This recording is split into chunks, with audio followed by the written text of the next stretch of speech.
Welcome to the Marshall Pruitt Podcast and your Weekend IndyCar listener Q&A show. Getting this done midweek. Slid to the slot recently and apologize for that. We'll try and get it back on track for a Monday or at the latest Tuesday if possible going forward. Heading off in the morning to Iowa Speedway for some Hy-Vee doubleheader action. And then, we got enough questions to roll through here coming out of Mid-Ohio and heading into this weekend and the rest of the season. Why don't we do a very quick message? Time to say a big thank you to our show partners on the Marshall Pruitt Podcast, starting with Pfaff Technologies, build-to-print composites manufacturing company. They're specializing in medium to large-scale automotive, motorsports, and military applications. Visit pfafftechnologies.com. It's P-F-A-F-F technologies.com to learn more about their services and how they can benefit your business. Next, it's the Justice Brothers, makers of premium additives, lubricants, and cleaners, and servicing the automotive and motorsports industries for more than 85 years, with victories in all of the biggest North American motor races, including the Indianapolis 500, the 24 Hours of Daytona. The Justice Brothers products are truly race-proven. Learn about their vast history and range of offerings at justicebrothers.com. If you're fond of awesome motor racing collectibles, including Pfaff Motorsports McLaren gear and goodies, pay a visit to torontomotorsports.com. And finally, we have a new online merchandise home for the podcast, thepruittstore.com. All the show stickers, models, racing memorabilia I'm trying to sell and put towards our fund to buy a house is now live and rocking. thepruittstore.com. As always, huge thanks to you for the questions you've sent in. If you want to send those questions in, just take a look each week on my Twitter/X profile at Marshall Pruitt. I'll put out the call for questions. Just reply there. Our man Jerry Sudduth, kind friend, goes and looks for everything that you post publicly and then assembles those into a Word document with a little bit of a teaser as to what's inside. Also post that call for questions on the Marshall Pruitt Podcast Facebook page at the same time. So one of those two places, that's where to send your questions in. And then Jerry grabs them, sorts through, picks the ones that he thinks will suit the show the best. Sometimes he'll get the same question asked by multiple folks, so he'll pick one to serve for that group. And then we get going. So this week, in the first group of questions, he says, folks looking for impressions on the inaugural hybrid race, feedback after that race, troubles with restarting, Dixon's hybrid disaster, capacitor cooling, commercial applications. Second one being general Mid-Ohio questions. Third being Joseph Newgarden questions.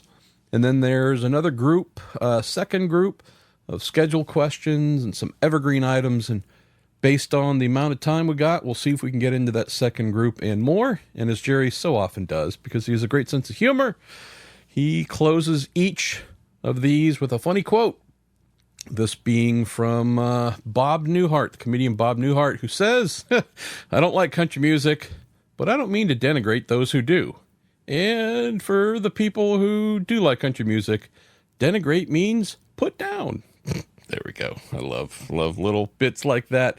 All right, let's roll with what we got here, starting off with our friend Matt Philpott, dear member of the Pruitt listener group as well. If you want to join that listener group, just check out the description here for the show, which should have that information. It says, Marshall, what kind of feedback have you been hearing from the paddock following the first race with the hybrid? Any stories of changing strategies, maybe drivers using less turbo push to pass early in the race, allowing for greater use later, etc.? That's been one of the primary things I've been trying to ask and get answered. Definitely fascinating for me to hear from the vast majority of race strategists tell me didn't really impact their approach to the race. Most, in some sort of kind way, either said, I didn't pay attention to it at all, just treated it like a normal race as if we didn't have this additional system, power-adding system on the car. Others said, really more in the driver's hands. Wasn't so much of something that we on the timing stands we're centrally managing or active in or bringing into our race strategy and changing how we would do things. The underlying reason for that is this is not a system that does anything significant. Even there's minor ways it can help, Matt, to extend fuel range, but it's not really what the system is about. It's not designed and incorporated into that internal combustion engine, those turbocharged V6s. It's never designed to be something that takes a big burden off of those motors, makes them to have a easier time, burn less fuel, let the energy recovery system shoulder a lot of that burden, and therefore preserve that precious 18.5 gallons of fuel, liquid fuel in the cell. It's not the system we have here. And so from a race strategist standpoint, really doesn't factor so much into fuel mileage or changing things, right? Hey, we got an extra 2 laps on a stint because the hybrid unit did something magical. Also, because it's not a particularly high-powered thing and you don't get to use it a ton per lap, it just wasn't something that altered the way most folks went about running their races, be it the drivers in the car or those on pit lane providing insights from a strategery standpoint. So a couple of the folks that I spoke with as well, race strategists, said it's a first race. Did what we knew, what we thought we should do. Maybe we're a little more streamlined in our approach for the first race. We will definitely be paying closer attention, more attention, trying to learn and find efficiencies this weekend at Iowa with 2 races, the next one after that at Toronto.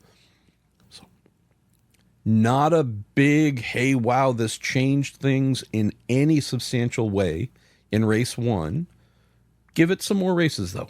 And we'll ask these questions towards the end of the year after 3, 4, 5, however many races have been run. Maybe some of those answers will change.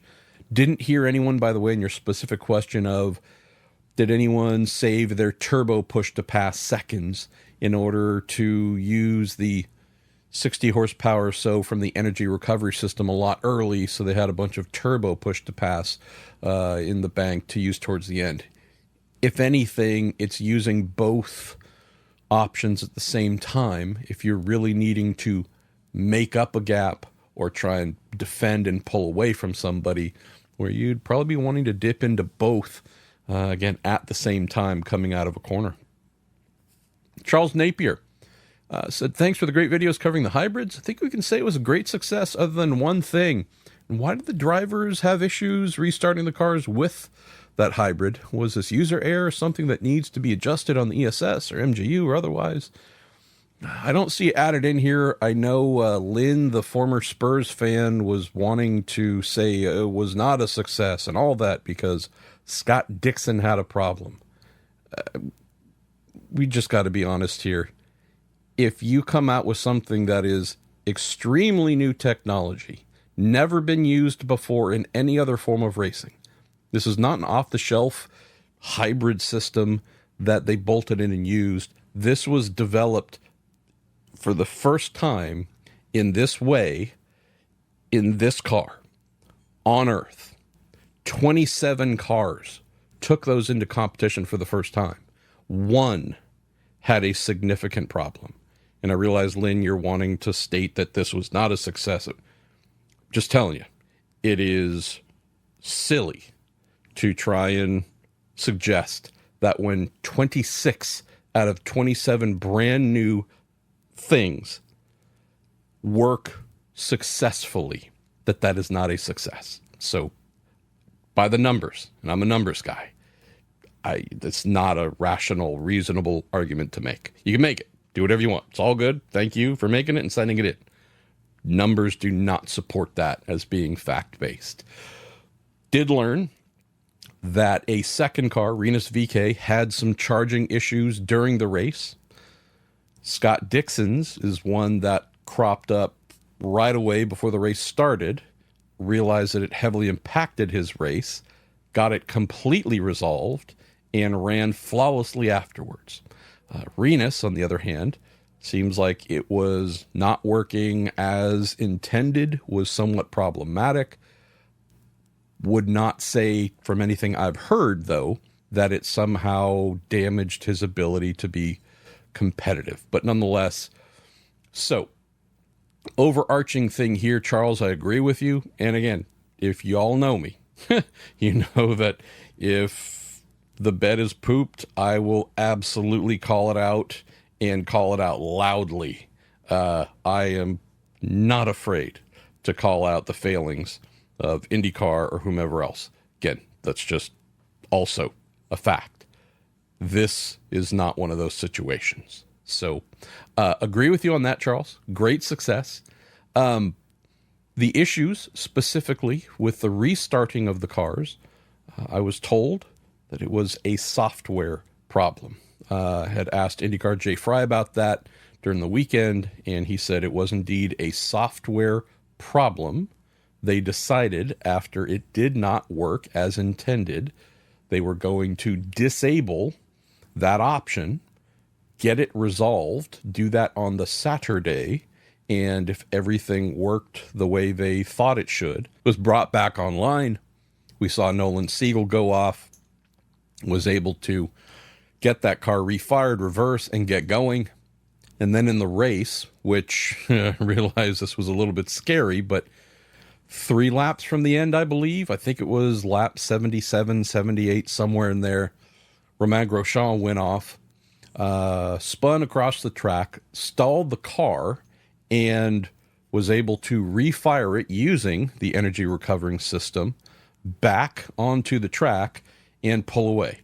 Granted, did he almost back into cars flashing by at a high rate of speed and cause a crash? Yes.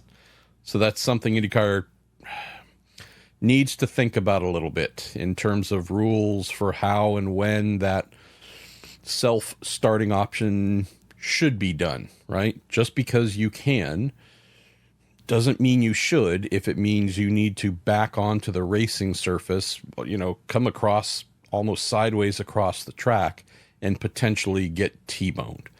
Nonetheless, and despite the scary part, Romain was able to self-start the car and pull away and resume his race. And, here's the part that I think needs to be celebrated as well. Prevented a caution.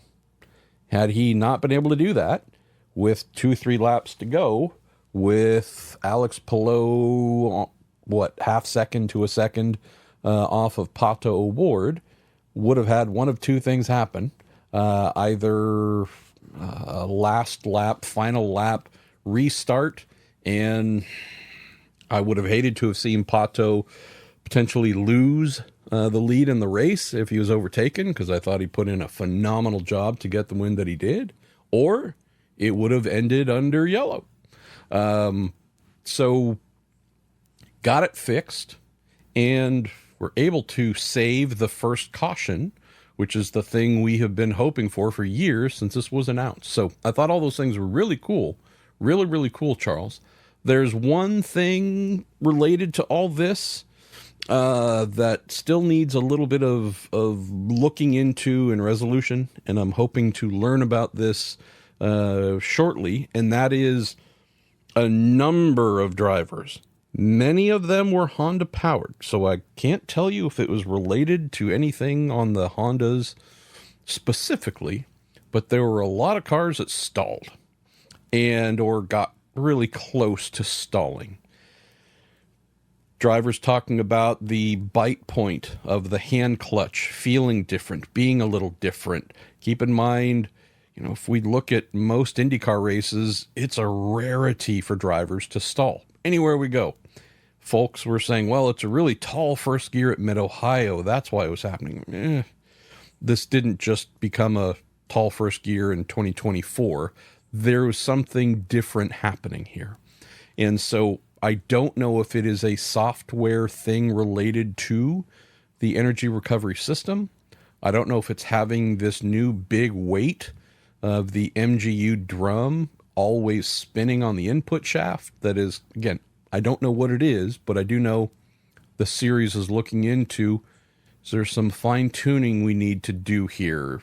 Do the manufacturers need to increase the revs when drivers go to drop the clutch and leave? That's the one lingering thing here for me, Charles, that can get some answers to that, get a resolution in place if there is indeed a resolution needed. I don't think we'll have a whole lot to talk about going after Mid-Ohio and getting into the rest of the races. Dave here, a.k.a. Mr. Geek, says, to me it looked like the hybrid debut was an overall success. Obviously, the bigger outlier was Scott Dixon. Can you explain what happened? And if the issue might be something that could occur more often the rest of the season? I don't have a full answer on that. Was meant to try and check in today and see if a full explanation was available. The only two things that I know about this that I can say I'm confident in, because I've been told these things by folks who I think would know. One, the ESS, the energy storage system, completely drained itself. And so that caused some sort of stall, fault, or otherwise. I don't know what the other thing is in terms of what Dixon did, but I've heard he tried to do something in the car that was unique to him, not something that had been tested lots of times before, but he might have tried to use the system on that warm-up lap or warm-up laps in a way that hadn't been previously tried, and there might have been some relation to the system all of a sudden draining itself. Keep in mind, pressing the button to deploy power is the way that you drain the battery while you're on track. It draining itself without you pressing the button to do that, that's not supposed to happen. So don't have the specific answer, but somewhere in there seems like an interesting thing took place. Coming back to the point I mentioned a moment ago, it obviously ruined his race. Set him back in the championship, 70 points behind now with, 8 races to go. Not as if that's a insurmountable deficit for him to overcome. It certainly wasn't great. The other, another thing that might be interesting to know, I don't have the exact mileage numbers, but it's either Will Power or Scott Dixon, who did more miles of hybrid testing than anyone else. So it was a little strange to go, wow, like for this to happen to that guy. Yeah, definitely feel bad for him and feel bad for the team. But coming back to that other point, got the car back to the garage, and once it was looked at by the folks from Ilmor Engineering, who oversee the spec bell housings with the energy recovery systems in them, facilitate them, tech support, you name it. Once they were able to look in, whatever it was that they found, they were able to resolve, rectify, and Dixon went out and had a normal race, or as normal a race as you can, 22-ish laps down. But yeah, car ran completely normally afterwards. Let's see. Robbie Berggren. Have any teams shared any trick cooling solutions for the hybrid supercapacitor? Not that I'm aware of, mainly because they all have the same cooling solution and are required to use the same cooling solution. So those spec bell housings come from Ilmor with a pump, coolant pump, collector tank, a header tank up top. There's a dedicated radiator in the side pod for the energy recovery system. The fluid that needs to be used is spec fluid. There's no additional cooling allowed that I know of. I did look in some of the hybrid notes, and there are specific comments made by the series for the crews and mechanics to not place things in certain areas near the bell housing to block some of the vents or openings that would provide just natural cooling with air flowing through the car. So not aware of anything trick, simply because a fully spec cooling system's been devised, Robbie. Robbie also says, will IndyCar open the energy limits on the hybrid system to be unlimited, but only allow one replacement per year? I love that idea. No. Taking a very conservative approach, Robbie, to start this hybrid era. I do not anticipate any changes at all this year. Maybe next year as well, if not beyond that. Just per the numbers, starting off with a 60 horsepower punch and 33.2 pound-feet of torque. There's a hope they might turn the horsepower and torque up next year. I've had, just as of yesterday, very mixed feedback on whether that would happen. I've written, I know the series has said there's an ambition and some headroom built into this system, right? To get up to about 150 horsepower if they wanted to go that high. I would not expect them to do that year to year, right? Like if we were to learn, hey, we're going to go up to 80 horsepower next year and whatever the torque ends up being, like that'd be great. 85 maybe, who knows? But they wouldn't do it all at once. But I've also heard, not even sure that's going to happen next year. Might want to just give this a little bit more time to just be baked in and normal and work easily and reliably at all times, or as reliable as can be. Again, the internal combustion engines blow up. Suspension failures happen. Run through the list of things that just break. You would expect any gearboxes break. Would expect the energy recovery systems to do the same thing. So we're never going to get to 100% reliability, but would say IndyCar's approach so far has been caution. And I hope to learn more, Robbie, on when they might decide, okay, now we're comfortable. Let's turn it up a little bit. Paul Ingram says the hybrid system seems unique in the industry in that it's not built around lithium batteries and the space and weight they take. I would think there is a new niche commercial application for this system as opposed to what is now standard for hybrids in the auto industry and most racing as well. Maybe motorcycles or ATVs. I think you got something there for sure, Paul, in miniaturized form. So for those who care about this stuff, awesome. For those who don't, I'll make this super quick. The traditional hybrid racing layout is you've got a lithium-ion battery separated from the motor generator unit, the actual electric machine that generates the energy and then sends it back out to the rear tires or whatever tires to put that power back to the ground. Those are more or less always separated. They're never packaged together in racing that I'm aware of. In IMSA, you've got the big lithium-ion battery up in the tub itself in the passenger side of the cockpit. You've got the MGU and the bell housing at the back connected to the engine transmission. Same in Formula One with the MGU connected to the engine and transmission out back.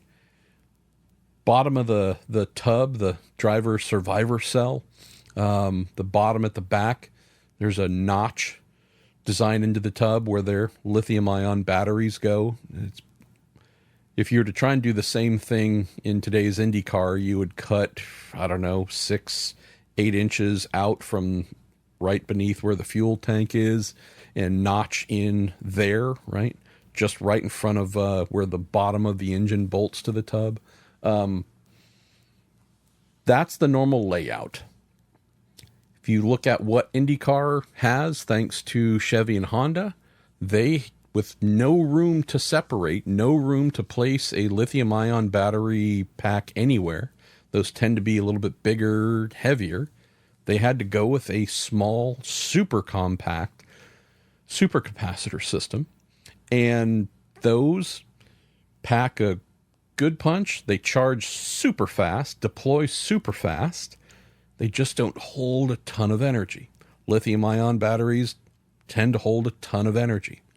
So where this is cool is indeed, if you're thinking about a bike-ish type application, ATV or similar, the compactness of what Chevrolet and Ilmor working with MPEL. MPEL is the one that makes the MGU. And then Honda Racing Corporation US working with Skeleton, supplier of the supercapacitors. They make the ESS. What they've come up with is phenomenal. I do love the idea of whether this could be something applied elsewhere in racing, knowing that, hey, did you want to go to some sort of hybrid Indy NXT car or other junior open wheel things? This concept, I think, could travel. I just don't know if it's something that anyone would really try and invest to make happen. What do we go to? Joe Nickel says, were you pleading for a yellow flag with 10 to 20 laps to go like I was? Good to see Pato win, but I was hoping for the gaps to close so the thirsty threes and others could battle. At least the hybrid era arrived so the commentators had something to talk about. I did not, Joe. And maybe I look at things a little differently. We had two drivers locked into a heck of a fight for the win. And it's even better when there's 3 or 4 or 10 or whatever. But as long as we got two who are getting after it and giving each other the business, I'm usually pretty happy. And here, yes, I realize that there wasn't any passing for the lead after Pato got in front of Palou at that final pit stop. But to me, this was a beautiful strategery race on display. Scotty Mack finishing third. I mean, it was clear from the opening stint. It was clear 5 laps in. Anybody who wasn't Alex, anybody who wasn't Pato, you were just participating in a very different afternoon than those two. They were on a different planet. A caution to tighten things up, sure, but if that had happened with 20 laps to go, all that would have happened is they would have taken off again and built another insurmountable lead. So what I enjoyed about this was looking at opening the race on Firestone's primary tires, as Palou and O'Ward did. Alex ran off and hid.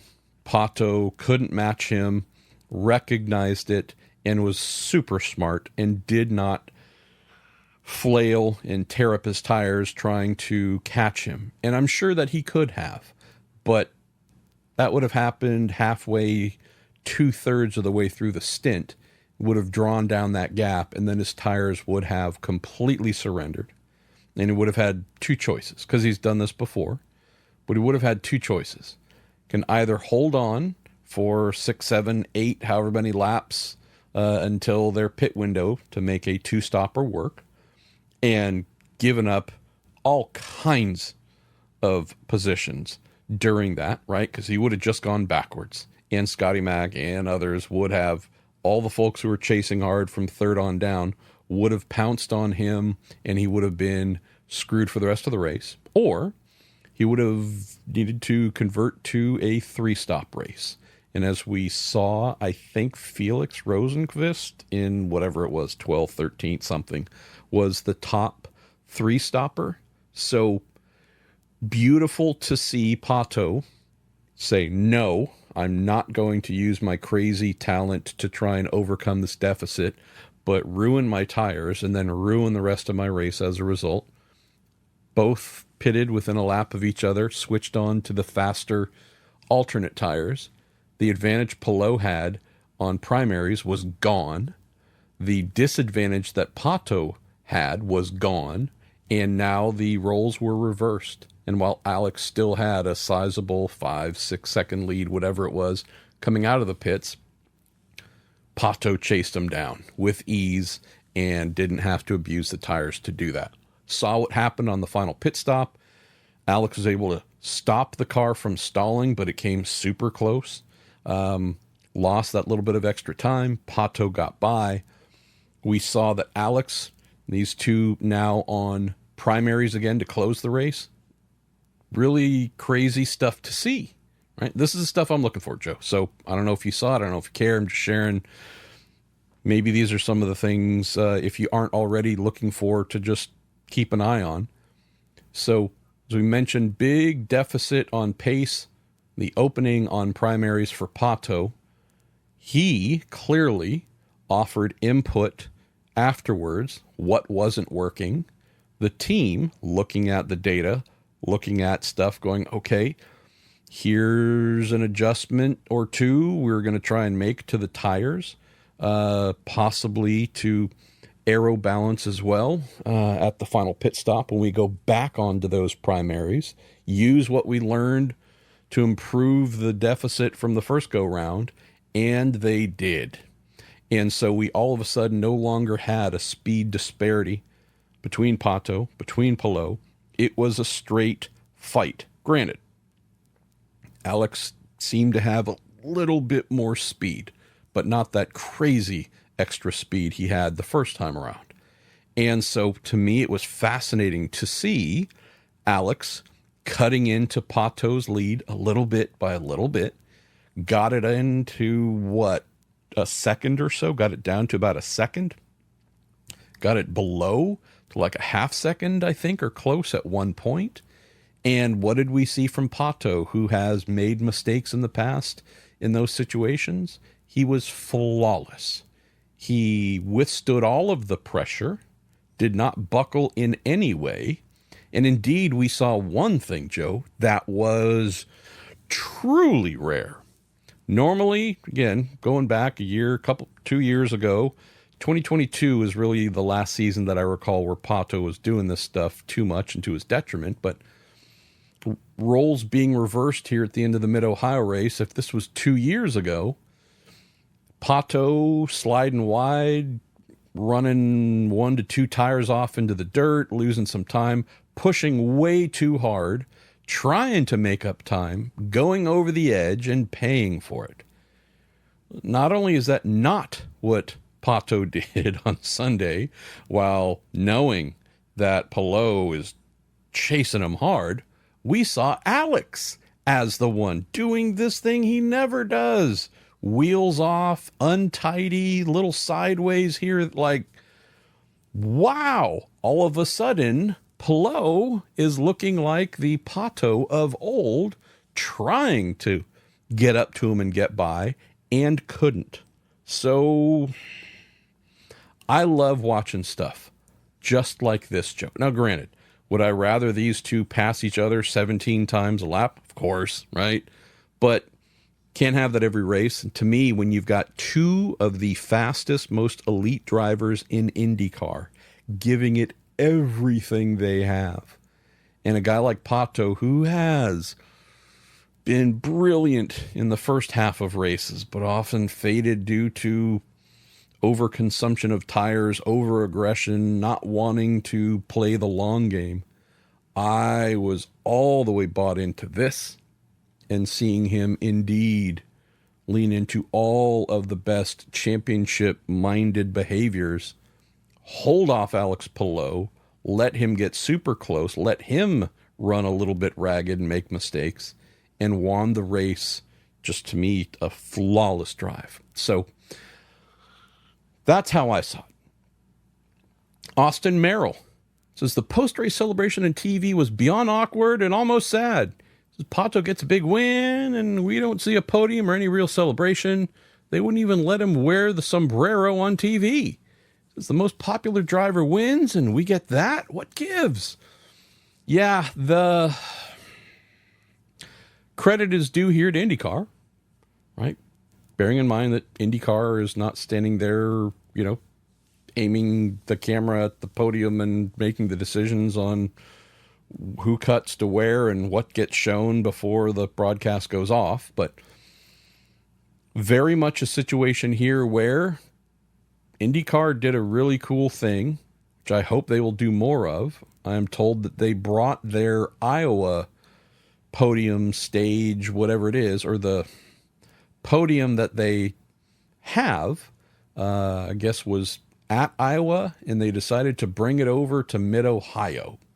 And the podium at Mid-Ohio, which is fine, it's, it's a little more old school, a little more underwhelming.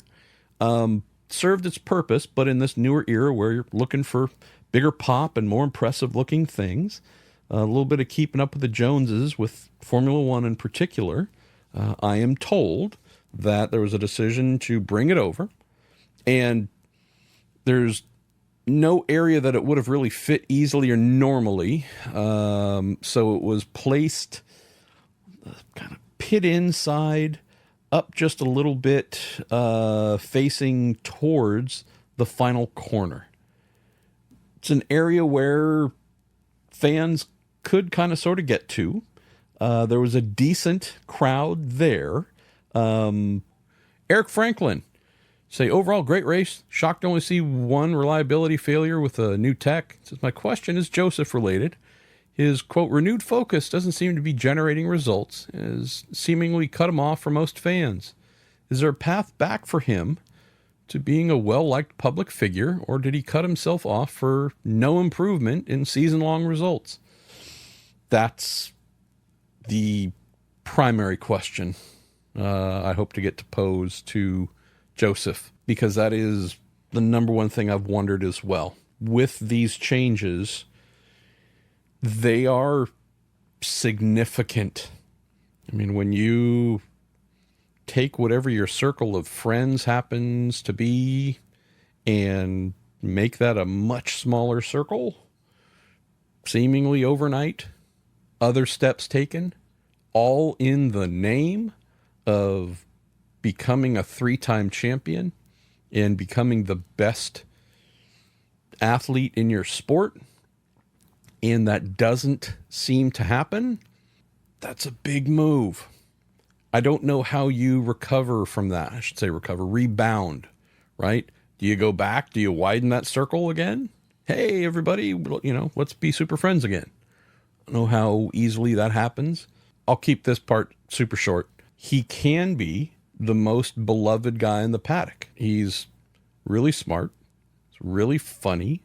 He's immensely interesting, diverse interests in things, all the stuff there. If he felt the need or urge to be fully engaged and beloved by everybody, he has all the attributes to do that if that's something he wanted. Look at a guy like Scott Dixon. As fascinating, multi-fascinate, like Dixon's the best. Does he give two farts about being the most popular driver and beloved by everybody? No. Again, he doesn't want to be hated, but he's got other things in life that are more important to him. I also don't know if I would say he's an extrovert. Pato? Extrovert. We got a couple of drivers who are definitely extroverts, but more of them are introverts, Joseph being one of them. So if he wanted to, could be. I just don't know where that ranks at this stage of the season or his life as a priority. So yeah, be interesting to see where things go. Let's get into a quick question or two to say farewell, and then we're going to say farewell. Lumberjack Mac says, excuse my naivete, being from the UK, in regards to finishing the season before the NFL starts, why not race on a Saturday instead of extending it? Talking about Nashville being a Sunday race, I'm guessing. He says, finishing the season under Saturday Night Light sounds great, although that would be a pain in the backside for us and the UK viewers. Is Saturday poor for TV, though?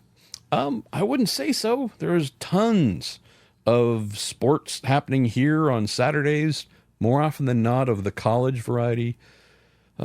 mostly basketball, football, whatever, that put up huge ratings. But often the answer to stuff like this is the broadcaster has something else happening at that point in time, whether it's wherever it happens to be on the dial, good Lord, that's an old wherever you can find it via streaming or broadcast, tends to have something else planned. Might be another major event. Who knows what it is? Might not have the ability to do that on a Saturday. But yeah, I'm with you. I think some more Saturday night IndyCar races would be great. The American Le Mans series back in the day, one of my favorite series ever, used to have a lot of Saturday races, and I just thought that was really smart. So I'm with you. Where else do we go here? Tim Mays, Mark Miles, IndyCar CEO, mentioned expanding into at least one new U.S. market in 2026. Any insight as to where that may be? If my brain was working right now, I might have an answer for you, but I don't. So I will see if I can get an answer out of good old Mark here this weekend. Hitaroki 2. Hey there, been a little while.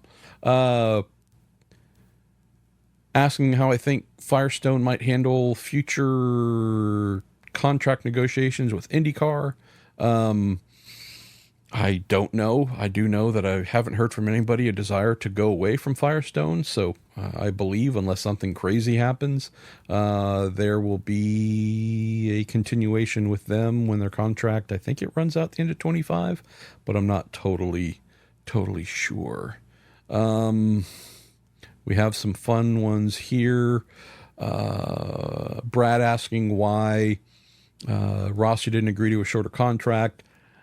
I got into this, I think, a bit last week in the show, Brad, so you might listen to some of that. But I've been told that it really didn't matter where he finished at Monterey, for example. Like, even if he won the race, they had already decided to move forward with Christian Lundgaard. So not knowing how many years he was trying to get to begin with.